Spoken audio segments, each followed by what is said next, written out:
Hello and welcome back. This is video number 3, and in this specific video we are going to figure out the platforms that are going to be best for your niche. So in other words, instead of trying to reinvent the wheel and trying to guess at which social media platform is going to be where your customers are, we are simply going to spy on your competition. The best way to approach this is by going to magazines.com and looking for the top magazines or the top companies that are printing the magazines in your niche. Now, bear in mind that some niches are extremely specific to the point that you might not find a magazine. So let's go to the search bar here and type in, let's say woodworking maybe. Woodworking. Let's see if they have any. So we have Woodworkers Journal. Fine woodworking. Okay, so let's take a look at the Woodworkers Journal. Now, bear in mind, I've never looked at this before, so I don't know what their social media presence looks like. So, Woodworkers Journal, and let's scroll down here. Sometimes if you go to the actual website, so let's do a search and see if we can find if they have a website. So it looks like this one here. So you can see off the bat that they already have YouTube. So Woodworkers Journal, they have YouTube here. They have Facebook.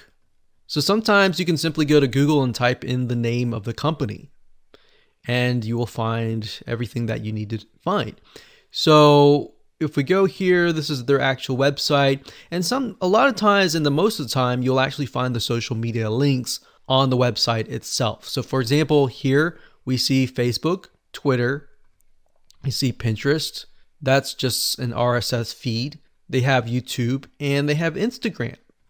So step number 1, find the company in your niche. So if you're into woodworking and that happens to be your niche, then I would take a look at this company here. So we can see that they are using Twitter, Pinterest, Instagram, YouTube, and Facebook. They're not using LinkedIn, right? Because they are in the kind of DIY niche and somewhat of an artistic creative niche, they're using Pinterest, which makes sense. So we can see here that the types of images that they're using. So they have a lot of images here. They're using Twitter as well. And what you want to do right now is to look and see how engaging they are and the customers and the prospects that are following them, how interactive are they as well on that platform. So Twitter, a lot of times, especially for creative niches, you may not see a lot of comments. So this one you can see there's 2, there's 5 likes, there's 5 likes. So not a whole lot of engagement, but having a platform like this would be good. So if we were to take a look at, let's say YouTube, for example. So if we go here and we scroll down, we can see they have 165K subscribers. I'm going to just mute my computer here so we don't have to hear the audio. So if we take a look at one of these videos, and we'll just pause this video and scroll down. Remember, we're looking for engagement. So in this video, we see that this one has about 6 comments. And if we go back over here and maybe go under videos, and what I would do here is I would sort by the most popular because I want to see how engaged people are. So we're going to click this here.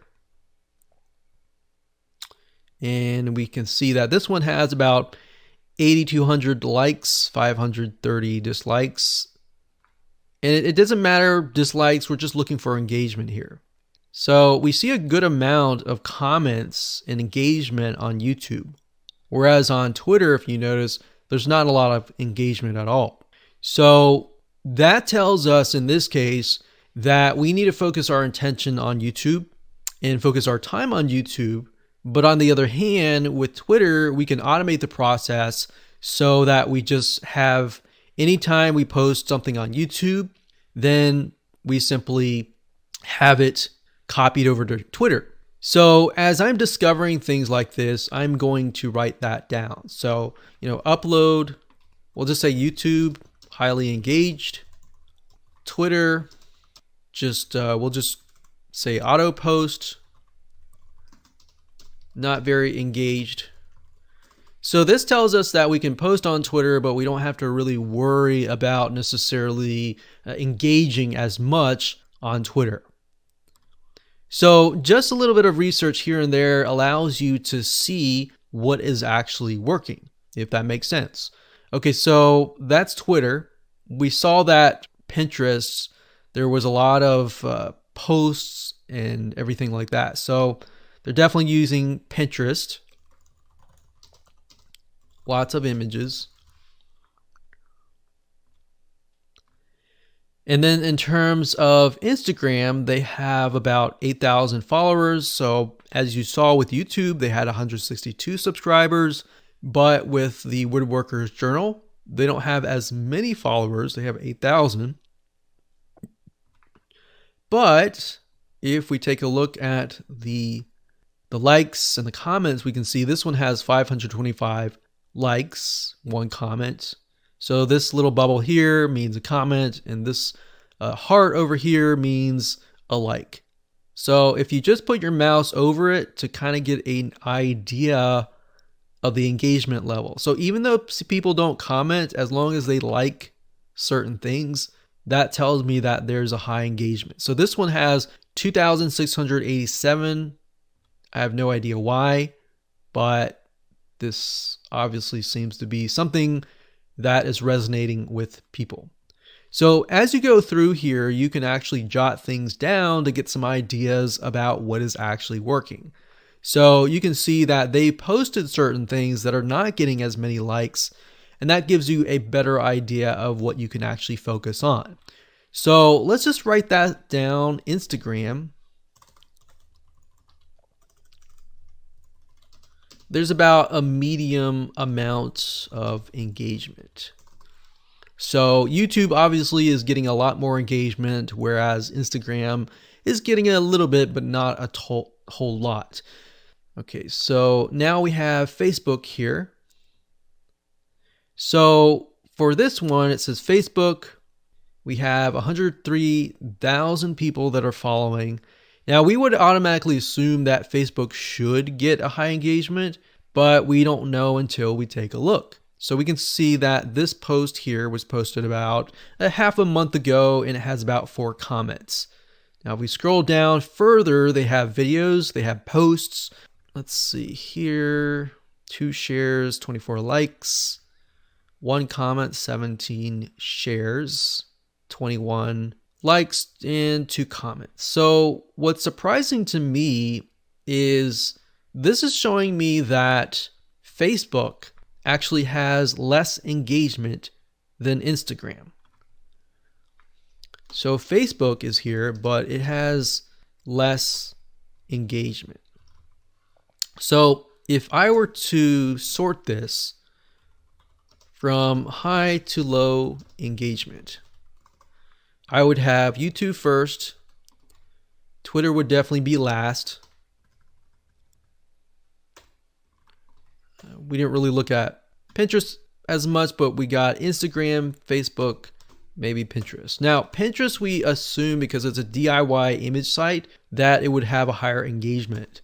And that's actually typical for a lot of the creative artistic niches. We have a lot of images on Pinterest and a lot of engagement on YouTube. Instagram is to be expected, but Facebook, I would have thought that there would be more engagement on there, but I was actually wrong. So this is why you can never assume anything. You have to do a little bit of research. So what I recommend that you do now is to simply do the same thing that I've done here and do some basic research and figure out what is actually working for different authorities in your niche. So that's what I would do, and that's how to do it. And as you can see, it's not complex at all, and you didn't have to use any paid tools as well. All right, so with that said, let's move on to the next video.